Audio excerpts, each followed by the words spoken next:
Yeah. Maseches Bava Kama, Daf Nun Ches Amud Beis. This Shiur is Lil Nishmas of Imorim Menachem Ben Akiva. Uleilu Nishmas Sor Bas Moshe Rus Bas Shalom L'Refuas Noch Lionel Ben Yulia Oriya Yudis Bas Rivka Besoch and Shmuel Avram Ben Yehudis Besoch Shachol Yisrael Hahu Gavra. I do daven for her in my private davening. And Chana Basima. And we'll start with Soch Shachal Yisrael. Oh Gavra, there was a man. So what did we speak about so many years ago? Yeah, last week we spoke about the idea that when an animal goes into someone's field and eats the crops, the whatever there is to eat there over there, sufganiot, whatever grows in the field. So then, so we say, it says BSD. You have to pay not just for, you don't assess the damage that the animal did, but just paying for the actual fruit or vegetables, whatever, as of themselves. That comes out very expensive. If let's say it had a kilo of tomatoes and you pay for a kilo of tomatoes, that comes out expensive. What do?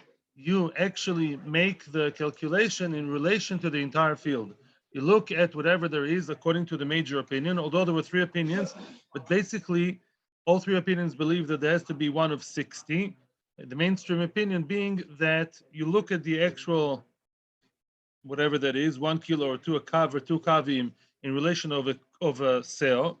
Look at a sale, how much of a sale of this field, a sale of produce can be sold with or without that missing kav, and that's what you have to pay the Baal Sodeh. How much would a sale of his field be worth with or without the actual damaged products that are not there anymore, without the missing piece eaten by someone's animal that entered the field without permission? That is basically it. How do you measure, how do you evaluate that sale? Also is said as if this sale is one of 60, not the sale by itself. If this sale was one sale out of 60, that's how you price the sale. And then you say how much is the sale with or without the good food that the animal illegally ate. Au Gavra, there was a man, the katz kashva michavre. One person, a man, actually went chutzpah and he cut off. He cut a kashva. Kashva is apparently a dekel, a palm tree. Cut a palm tree from his friend illegally, mamash a mazik or ganav maybe. He was mazik the entire thing. B'mezid, a man. Also, Resh Galusa. So he went in front of Resh Galusa. Now, Resh Galusa is not always the Talmid Chacham. Resh Galusa is like because we're online, I can't give comparison to today, but Resh Galusa is more of like a formal kind of I know the fancy words, excilart. I'm trying, doesn't really, It's like Rav Kronfeld says, they translate Ezov to Hyssop. Oh, now I know what it means, Shkoich, So it's the exilarch. So monarch exilarch. Bekitza, that was the menahel of the Jewish people in Chutz La'aretz in Bovel. So he went to the Reish Galusa, Omer Lei, and Reish Galusa told him, Ledidi Chazili, I saw the place, I know the place, I know actually the place where the dekel, where the palm tree was taken away from. Betloso Talta Bekina Havekaimi. There were three dekolim, there were three palm trees growing together from one body. They were all three connected. Rashi says 1 out of 3 was taken out. There were like 100 zuz per 3. If you'd want to buy all 3 palm trees together, you'd have to pay 100 zuz. So go havelei tlosin v'tloso v'tilsa. So now I should pay him 30.333333. Yeah, right. That's how 100 divided by 3. You see how the Gemara teaches us math. Otherwise, I would ever know it. Yeah. So Mimela, you have to pay him mamish the value of the dekel in relation as 1 out of 3. It's not what we learned before. Reish Galus is not following what we said up until now, right? Because we kept saying that you look at a much bigger picture, making the dekel cheaper relatively. He's saying no, you just have to look at the actual aruga, the actual place where it's growing is 1 out of 3, and you pay for the actual price 3.33. Yeah, that's very expensive. Omar. So now that person said, Gabe Resh Galusa, to buy Resh Galusa, the Dain Dina de Pasol, Lamali, what do I have to do with Resh Galusa? Because he's Dan the halacha, he passes halacha like a Persian, like a goy. He goes with Einoy Din Torah, says Rashi. Yeah. In other words, he is like a more official rabbi who works for the more official rabbanut kind of thing. Not, I don't mean like rabbanut of today. I mean to say, sometimes he's influenced already by the goyish things, and therefore he passes in a very harsh way. Yeah. Why should I go and be judged by him? That's one explanation. Another explanation is that Reish Galusa judged Ki'ilu, he evaluated the dekel as if it was a Persian dekel. We're going to see later on, maybe we'll get there today, at the end of the page, that there's a difference between the quality of the dekolim. A dekel which was Armoi, a Syrian dekel, was worth much less than a Persian dekel. Bavel, and I guess Persia also, the dekolim there were good. You know, that was like the main fruit that they had there. The Gemara of Basra says, Roiv dekolim, most of the, Rashi says, most trees in Bavel are dekolim. Most of the trees that grew in Bavel were dekolim, and Bavel is near Persia. So they were high quality dekolim. So he's looking at this dekel as if this was like a prize dekel, which is judged by itself. You know, you focus on that, so, you know, evaluating it so highly, and you're not looking at the surroundings. How much is the entire plantation of the dekolim with or without? You don't go by halacha. And therefore, also the command of Nachman. So he went to Rav Nachman, who was a more religious Dayan. Rav Nachman is one of the most famous Dayanim in the Gemara. Amar le b'shishim, yay, back to shishi. Amar le b'shishim. In other words, it says, yeah, you have to pay the dekel 1 out of 60, either one of the 60 colin, or you can go with 160 of seah, 1 of 60, and then look at the seah with or without the dekel. Do the old idea that we had before. You don't look at the dekel as of itself, but you find a healthy middle between the entire field and the dekel, 1 out of 60. Now comes Rov and tells him, wait a minute, Rov is not complaining to Rav Nachman. Rov is tying now to Rav Nachman. Up until now, all we saw in the Torah, we saw that it says, Bir bis de acher. What is this pasuk talking on? Bir bis de acher, which is a pasuk which is the source to tell me that you have to look at the missing piece as part of a big puzzle, not just by itself. Where was this pasuk written? Regarding what is this pasuk written? Regarding nizkei, damage of who? Caused by your neighbor himself? Yes. Animal, animales. But nizkei mamoino, just because the Torah said so, and we've seen previous information regarding mamoino, that you have to be more lenient and go with the 160 business. How do you extrapolate from there to gufay? Maybe gufay, when the person himself, with his own body, Adam Amazik, he went and he was mazik by himself, and his gufay, maybe they were being more severe, as I suggested actually the previous year, right? Why are you now taking one idea and extrapolating it to the other? Now, this is very nice svara, but we're looking for a source. Now, a nice svara, but you have to have a source for your question also. The reason why in nizkei gufay, why do you think it's different? I mean, what I told you was a nice svara, but is there a source that nizkei gufay, the person harming with his own body, is different to the person's property? Do you have a source for that? Do you think my daitich is like he's reading his mind? Are you trying to tell me the Tanya, it says in the Brisa about a person harming Amavkir karma shel chaveroi smadar. Mavkir karma shel chaveroi smadar, which means smadar, the grapes in halacha have at least 3 stages to the growth. Yeah, I mean, I never owned a vineyard, yeah, and barely looked at one, to be honest, yeah, in my urban life. But the grapes, they have different stages to the growth. There is a stage, yeah, which is like lulovig fonim. It just about begins to form the shape of a fruit, but not yet. Smadar is a very young fruit. Smadar are grapes when they're very, very thin and young. They just started forming the shape of the grapes. Then you have another stage called boser. Boser is a much more common word in Hebrew, which I don't know really the exact word in Hebrew. Boser means unripe fruit, basically. Boser is the grapes when they're already bigger. They're already like polo lavan. They already have some kind of size. They're sizable, but they're not edible yet. and then you have the good anovim. There could be other stages, but the three stages that Gemara talks about, and we'll talk about later, are the lulovim, smadal, and boser. So now comes the brisa. Amav kir kama shlechaveru smadal. A person cut off his friend's grapes when they were too young, nipped it at the bud. Yeah, when he was smadal, he already mavkir, like bikurim, he cut them off early, like bikurim. Yeah. So now the question is, he could tell him, listen, what I took away from you was smadal. Smadal is not so expensive. Why? Because it's not the real grapes yet. But what he did basically was he cut off the potential. How do you gauge a potential damage? Yeah, you cut it when it was young. How is it going to grow? Or how would it grow? How was it going to grow? Roin oiso, says the Bryce. So you look at this madal, kama oiso yofe kodem lachen, v'kama hiyofo leachar mikan. So first of all, we say, l'choira, we're saying the same thing as before. We said what? Look, we look at the field or the vineyard, how nice it was before, how nice it is now, right? In other words, we don't look at the smadal itself.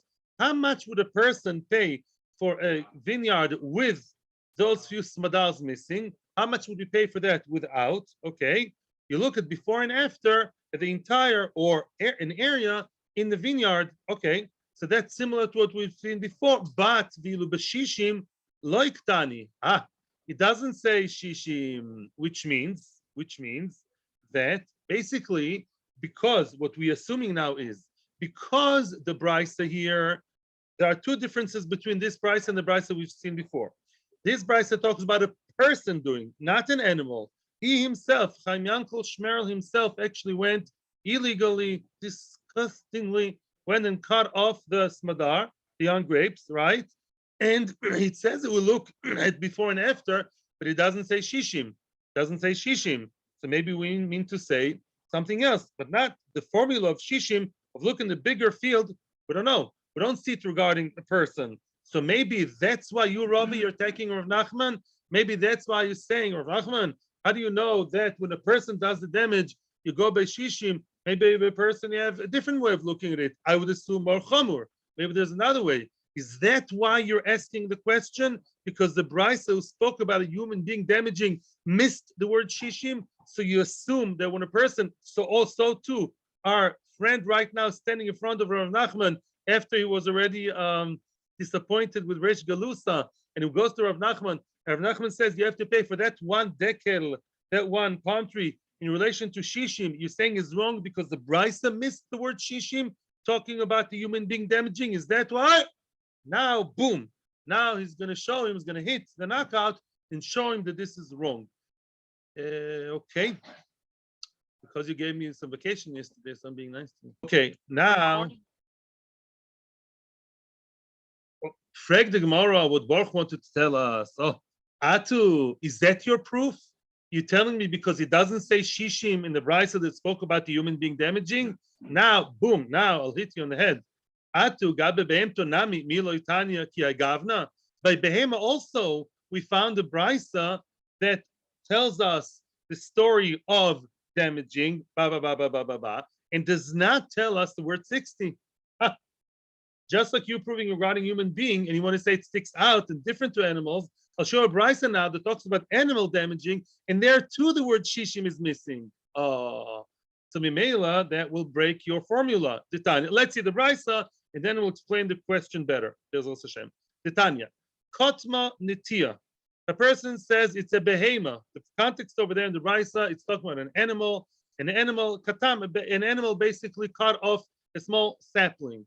Yeah, a sapling that the animal ate, the animal eradicated, the animal ate, the animal did away with the sapling, with the netia. Of course, there are different opinions. Rabbi Yossi says, there were two dayonim in Yerushalayim at the end of Ksubas, Admon and Hanan ben Avishalom. They were the two dayonim. They made a lot of xeros, a lot of takonos. I don't like to use the word decree, as you can already see. I don't always love the English decree. It's like Antiochus. They were basically metaken, things that were for the benefit of the public in order to stop people from stealing. Yeah, they were metaken all kinds of monetary takonos establishments to make society more, to improve, make people function better, make society function better. What did they say? Omrim, Netia bachnosa shtei kesef. If the sapling is 1 year old, you always have to pay 2 kesef. However much kesef is, I think Mois it says you have to have like a set price, which means says the Tosfos Rabbeinu Pertz, I think he says even if that netia in relation to the field around it, to the 60 around it is worth less, there were guys there. They were tough. And they said, no, you cut off a sapling, yeah, because of Yishuv Eretz Yisrael, I think also. I don't know if that applies in Chutz Aretz, by the way. That's in Yerushalayim, Eretz Yisrael. Then you have to have a set price. Even if it's worth less than that, you still have to pay shtei kesef, like a knas, but not less than that. You'd never go less than shtei kesef. Yeah, it's either the price or shtei kesef, or above that, whichever one is the lower. Yeah, okay, but you don't go below shtei kesef. That they standardized it. Okay, but shtei shonim, if the netia is 2 years old, it's still called a netia. It's still olo. Within its second year, arba kesef, then double the price, 4 kesef. Okay, achlo chaziz. Let's say the animal ate chaziz shachas. Shachas is basically like the hay that grows, and or even other cereals that started growing but are not fully grown yet. That's important to know. Similar to smadar with the grapes, similarly, chaziz is to the full-grown cereal. It's not fully grown. The animal ate the chaziz, the young barley, let's say, while they were in the middle of growing, not yet fully grown. Rabbi Yossi Glili Omer says, Rabbi Yossi Glili, how do we actually gauge that? How do we assume that? Nidon b'meshuyar shaboy, which means nidon b'meshuyar shaboy. Let's say the animal there's a whole field there. The animal did not eat the entire field. Okay, the animal ate, I don't know, let's say 1 by 1, 1 by 2 meters of young barley, not fully grown. Now the person, the Baal animal, can say, well, I don't know what would have come out of your barley. Sometimes it's successful, sometimes not. I don't know how much to pay you, if at all. But now Chachomim comes Rabbi Yossi and says, we'll look at the rest of the field, of the rest of the field that survived the animal attack and did make it. You wait until, let's say, Nisan time, around Pesach time, when things are fully grown, right, then, and you see, oh, now in Pesach it's worth X amount of money. That is how we gauge the one that was eaten. Yeah. In other words, you have one empty patch over here, the animal ate. All the barley around it made it into X amount of growth and money and quality. That's how we assess. That's how we sort of measure the one that died early. The potential that was killed, potential was taken away, was judged by the one next door. Why? Because Chaziz says to us later on, they all grow the same. As opposed to grapes, each one is different and delicate, and everyone is individual. But the field of wheat or barley or whatever, or buckwheat, whatever that is, they're all more or less the same in the whole area, in the same area in the field. So the surviving ones, the potential that they grew up to be, that they maximized, that's how you judge the one that was dead. Okay, which means it's being a bit more harsh. It's not actually looking at the entire field. Okay, maybe Rabbi Yossi disagrees with the previous information and he's a Tana. The Chachamim Oimrim, because it doesn't feel like. Sorry, I'm sorry to be nasty. I don't know. I didn't see them unfortunately. The Chachamim no.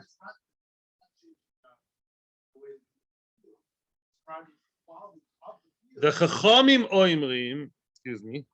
The Chachamim Oimrim, if you listen now, you'll get the answer. The Chachamim argue in Rabbi Yossi Galili and they say, Roin oiso kama hoiso yofa, the kama hi yofa.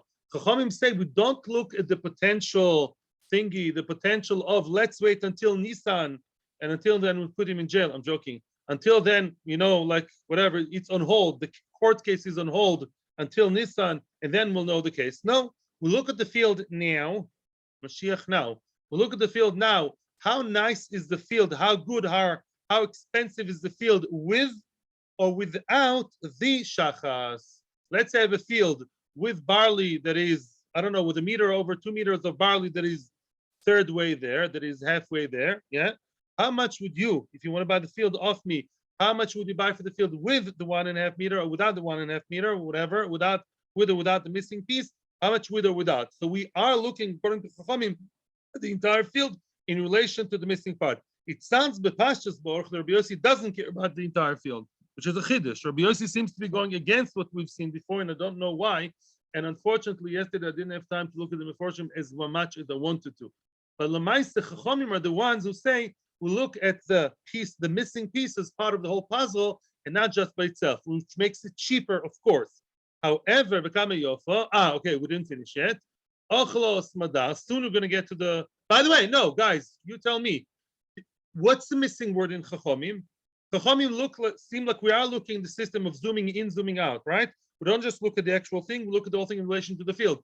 They said in relation to the field, Kama Yosef Kama Yofa, but it doesn't say the magic number Shishim. Very good, Baruch, right?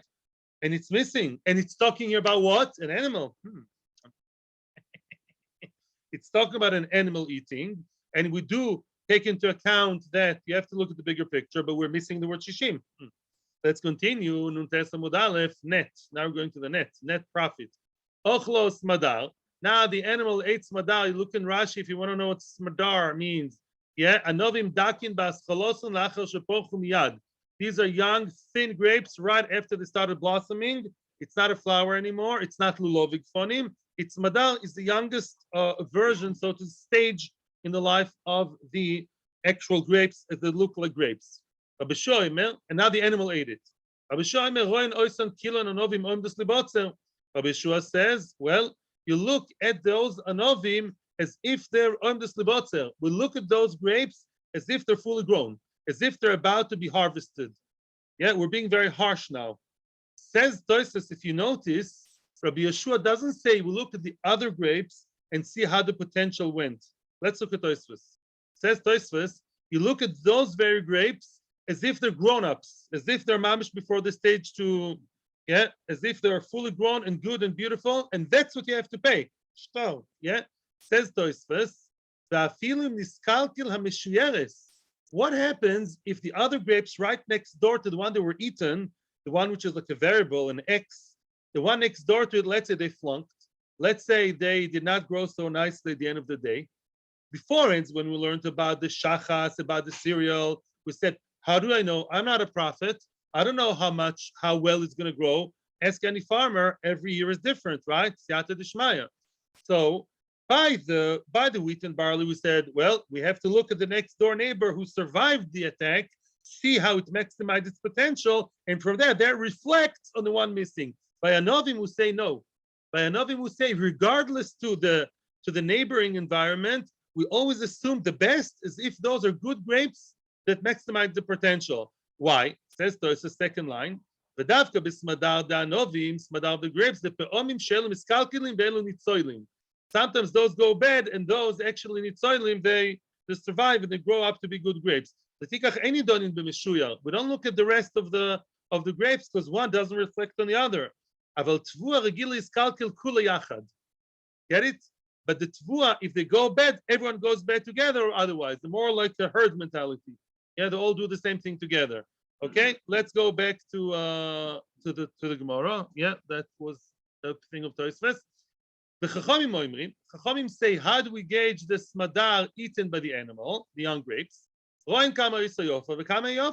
Again, same thing. We look at the field with smadar. We look at the smadarless field, smadarless vineyard, or a vineyard with smadar, smadarized or smadarless vineyard, one next to the other. We have to value both. We don't look at the potential, what's going to grow. We look at the field with or without. How much would you buy my field now with the smadar or without the smadar? And that's what you gauge. So you look at the whole picture of the whole field. But again, it's missing the magic number 60. Rabbi Shimon Rabbi Shimon. When is that true? Now, he comes and he's qualifying the words of Chachamim. When do we look at the entire field, which is obviously Mekel, both of them? I don't know if you noticed, but in both cases of the Sdei Lov and of the wheat field and the vineyard, there's one opinion that's very stark and seems to ignore what we've been saying till now. And you look at the actual potential thing alone, kach nearly, I think, unless I'm wrong, but that's what it seems like. And Chachamim in both cases more mekel, more mitigating. And Chachamim say, no, look at the entire field. Be more merciful, like we say, BSD Shiur, and look at the entire field with or without that piece, which makes it cheaper. Now, comes Rabbi Shimon ben Yehuda, Rabbi Shimon, he's qualifying the words of Chachamim, and he says, when is it true that you look at the missing piece in relation to the entire area and you're being lenient?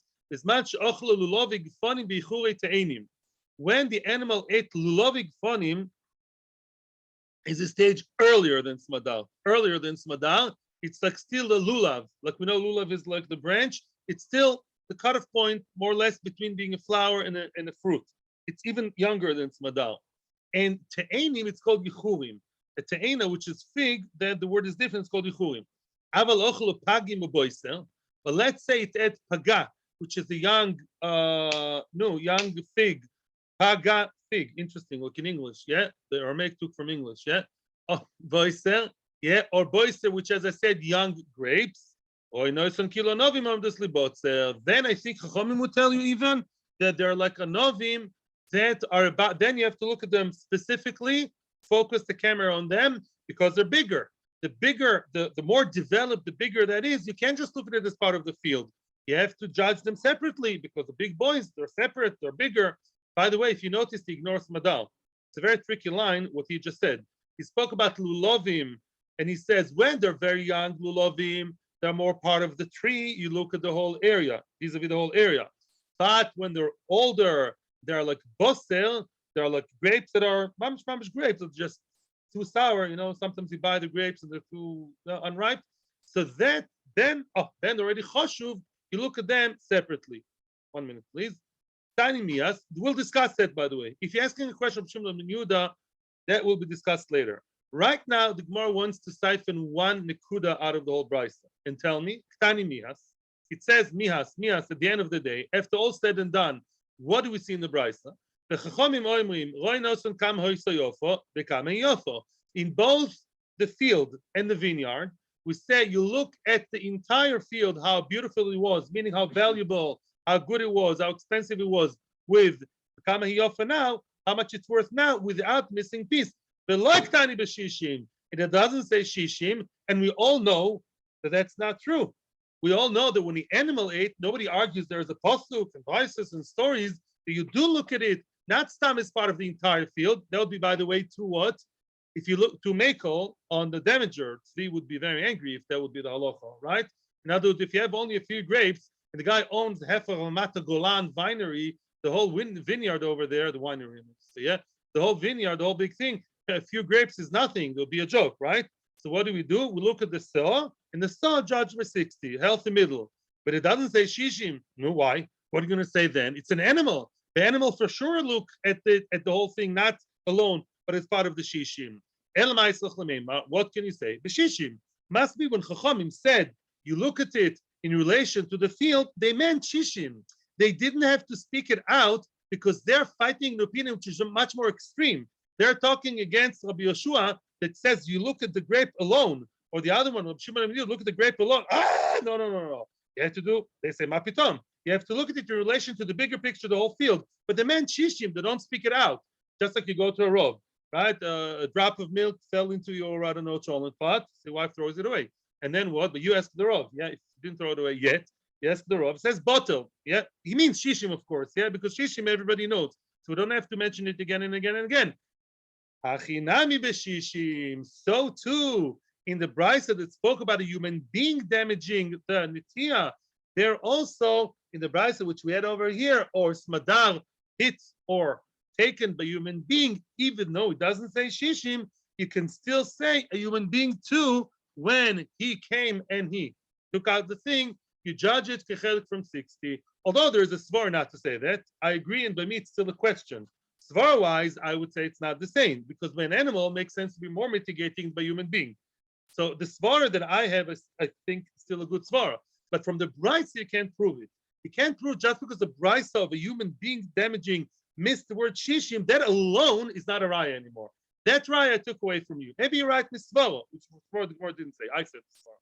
But minha brisa can't prove just because it doesn't say 60, it means anything. Because by an animal, of course, it means shishim. And it's missing the word because we don't have to, as we said at the beginning of the fourth parak, the Tana doesn't always speak out all the details. The Mimela could be just like by an animal, so too by a human being, one of shishim is a shiur. Yes, I'm listening.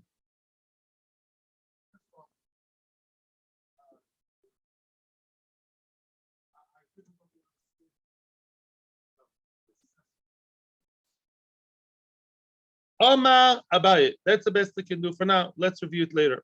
Omar Abaye. Line starts with the word Abaye. Abaye is an Amoira, which many times in the Gemara, he likes to collate different opinions, to collect different opinions that all say the same. He collects different members and he say this opinion there and that opinion in the other, that opinion in the other place. They all belong to the same school of thought. They all come from the same idea, the same svara. And Abaye does it again. Rabbi Yossi Aglili, Rabbi Shmuel Amud Echad. Both Rabbi Yossi Aglili, Rabbi Yossi Aglili over here, and Rabbi Shmuel said the same thing. Rabbi Yossi Aglili, the Amoron. So now, excuse me, we've seen, okay. 1 second. I just want to look. 1 minute, excuse me. In the previous Amud, when we spoke about an animal eating chaziz, eating the young crops before they were fully grown, says basically nidon b'meshuyah shaboy. He's being actually more machmir, and he says you have to pay not just in relation to the entire field. You have to pay for the damage of those wheat and barley stalks that you harmed, that you injured, that you stole, that you took, whatever, that you ate. The animal ate them. You have to pay for them as the potential of their surviving friends. Says Abaye, Rabbi Yossi Glili, Rabbi Shmuel Amud Echad. Rabbi Yossi Glili and Rabbi Shmuel, they're of the same school of thought. They said the same thing. It doesn't mean exactly the same thing. It means to say that both are in the same mindset, wavelength. Rabbi Yossi Glili Hodamon. Rabbi Yossi Glili is what we said. What did we say, B'Shem Rabbi Yossi Glili? You're being harsh with Mazik. Rabbi Shmuel, where do you see the harsh attitude in Rabbi Shmuel? Tanya. This is something which we've seen many dapim ago. B'chlokes Rabbi Shmuel and Rabbi Akiva. Says Rabbi Shmuel, Meitav Sadeu, Meitav Karma Yeshalim. Yeah, you should pay. If your animal came, trespassed, and ate or walked and trampled over the goods of your friend, you have to pay with the best of his field, the best of his vineyard. What does it mean? Meitav Sadeu shel Nizak, Meitav Karma shel Nizak. Rabbi Shmuel. Says Rabbi Shmuel, you have to pay him for the best of his field. So we assume now, what does it mean? Rabbi Shmuel means to say that you have to pay him in the best of the field of the Nizak. Of course, you have to pay for the Nezik you did, not more than that. But the way we gauge, the way we assess the Nezik done to the Nizak is Meitav. You have to pay him the best way. For example, you have to pay him like the potential was maximized. That's very similar to Rabbi Yossi Aglili. You don't look at the entire field, no. You have to see very starkly, strictly, the way it would have grown up to its potential, maximize the potential. That's what you have to pay. The best of the nezik, the best version of the damaged goods. That's a good way to define it. Yeah, that's very similar to Rabbi Yossi Aglili. Rabbi Kiva, no. Rabbi Kiva says no, mapitom. Lo ba'kosu v'laligbas lenizokin mina idis v'kal v'choymer lehekdesh. Which means, Rabbi Kiva says no. All the Torah wants to tell me is not that you have to pay with the best of the field of the Nizak. You have to pay using the best of the field of the Mazik. As we've seen many times before, let's say you owe him 100 shekels, 1,000 shekels, 10,000 shekels. And now, according to Rabbi Akiva, when the Torah says Meitav, the Torah doesn't tell you how much you have to pay, how you assess the damage. That's not the issue, says Rabbi Akiva, unlike Rabbi Shmuel. He says, no, let's say it's been decided in BSD, you have to pay him 100,000 shekels, yeah?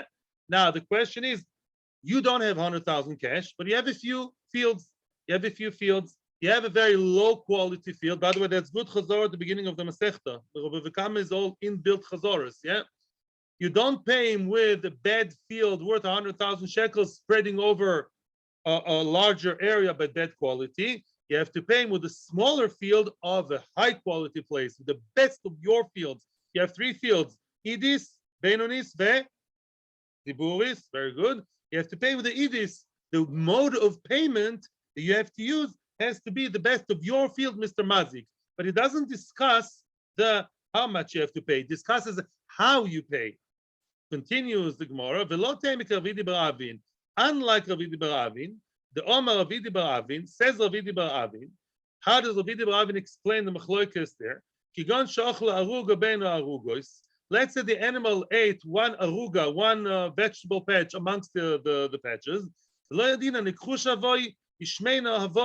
don't know whether what the animal ate was a kachush, like a bad one. You know, like it says in the Torah about the forest, the cows in forest stream.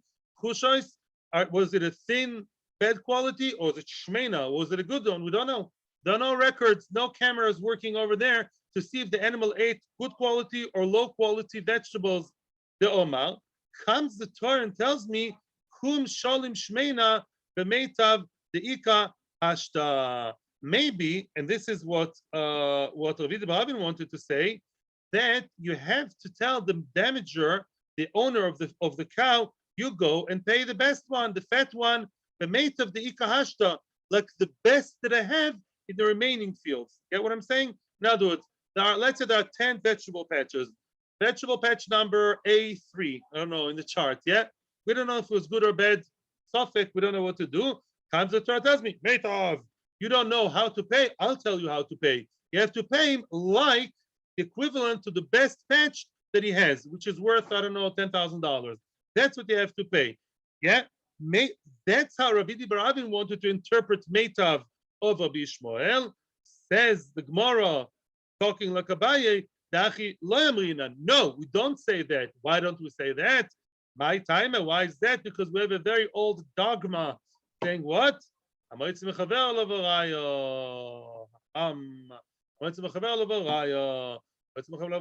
what? We don't know if the field was good or bad. Prove that it was good.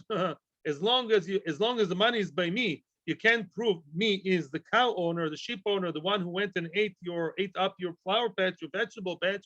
Then, as long as you can't prove that it was expensive, who says it's expensive? I'll pay you the low quality. Maybe the Torah came to talk against it. No, I don't think the Torah went and spoke against this logic, unless we really have to. We don't say that the Torah is coming to tell me illogical things. Run 1 second.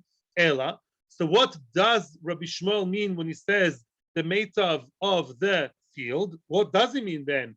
As we said before, the meitav dil kamei, the meitav that is in front of you, my new kiheach de salik, which means, as we said before, Rabbi Shmuel says you have to pay for, let's say it's madar, let's say it's chaziz, yeah, it was nipped at the bud, and fruit were eaten before they came to the maximum potential. Says Rabbi Shmuel, just like Rabbi Glili, you have to look at the remaining meshuyer shaboy. Actually, it's madar, it's not.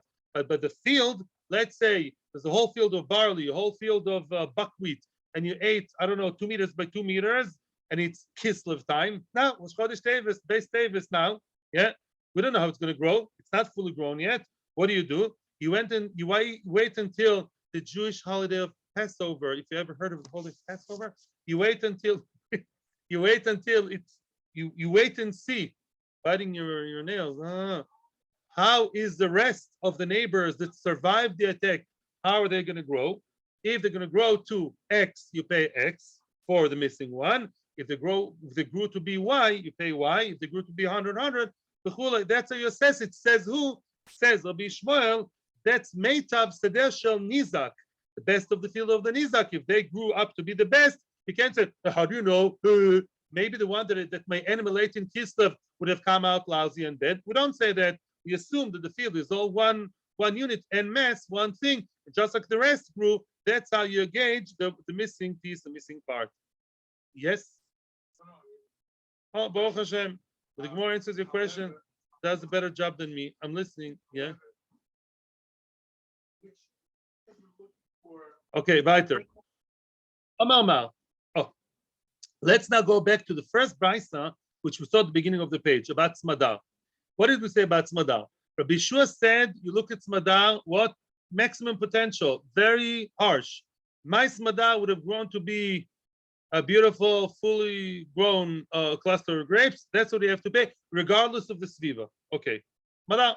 Now, what do we say according to Chachomim? No, field, vineyard, you look at the relation of everything around it.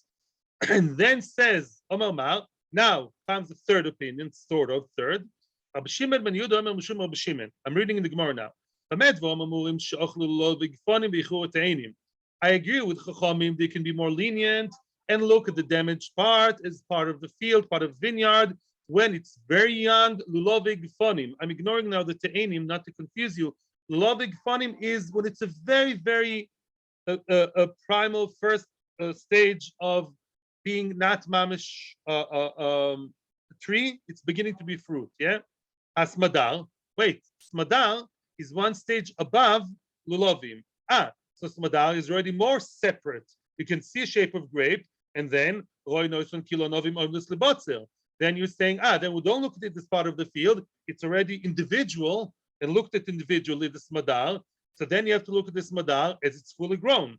On the other hand, aim a seifa, but then the seifa of the very same opinion of Shimon ben Yehuda says, Ochlo pagim o boiser. What's pagim o boiser? That's above smadal, more advanced than smadal.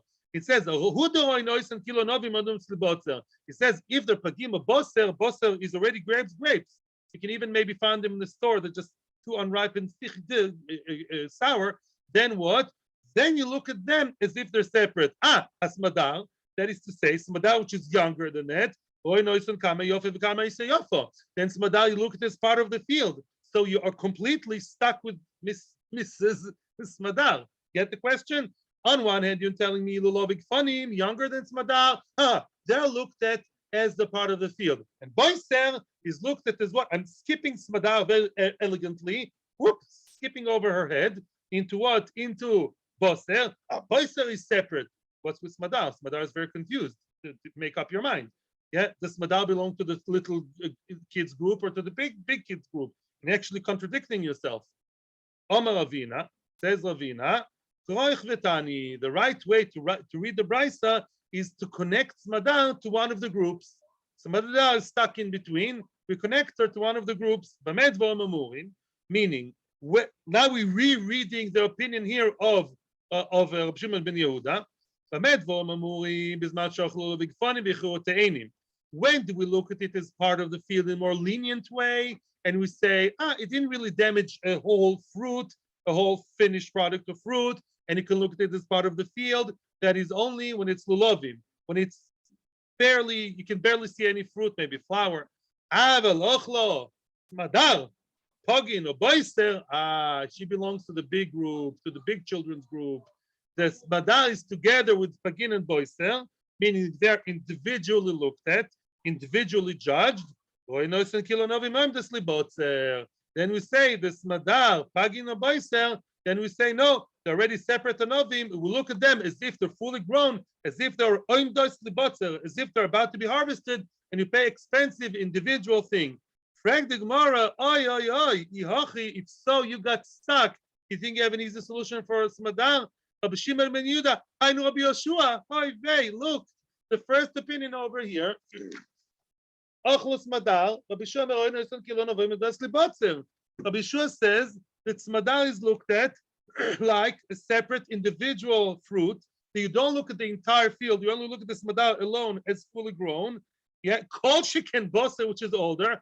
So comes out we don't have three opinions. Comes out that Rabbi Shua, which is the first opinion, and Rabbi Shimon ben Yehuda, which is the third one, are exactly the same.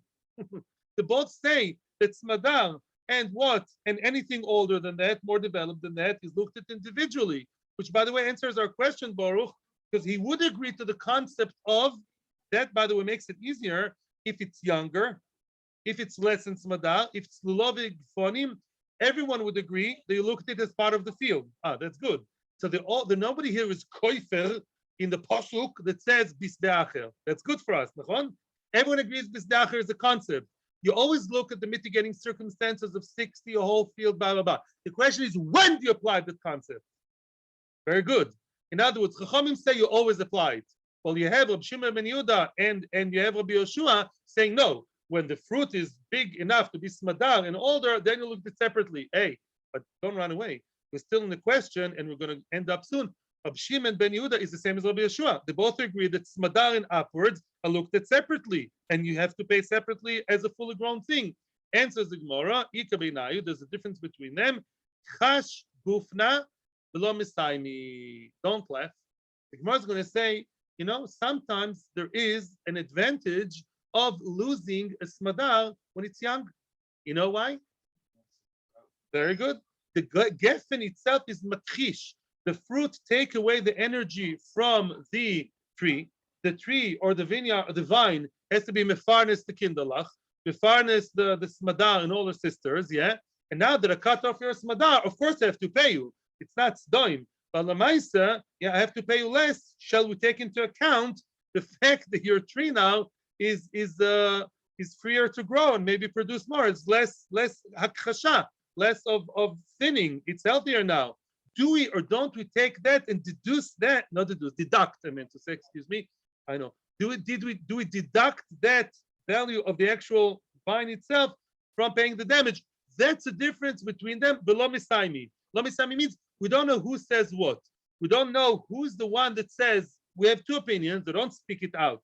One of them is Rabbi Yeshua. The other one is Rabbi Shimon ben Yehuda. One of them cares about deducting the damage, the kachash gufna, and one doesn't. We don't know who said what. Abai Omar, quickly. Misaimi. Yes, first wide line. We know exactly which opinion holds that we look at the fact that causing you damage caused you also less. In a way, you're marviach indirectly, that now your geffen has to feed less grapes. I know exactly who's the one who cares about chash gufna and would remove it, deduce it from the final bill. You know that is Reb Shimon ben Yehuda. How do you know it's Reb Shimon ben Yehuda? Because tomorrow I'm going to learn about a case of a rape. Yeah, and there's a case of chash gufna, somewhat connected to the geffen, and therefore we're going to see the difference between Reb Shimon ben Yehuda and Rabbi Yeshua. Thank you very much. Have a freilich and Zois Chanukah.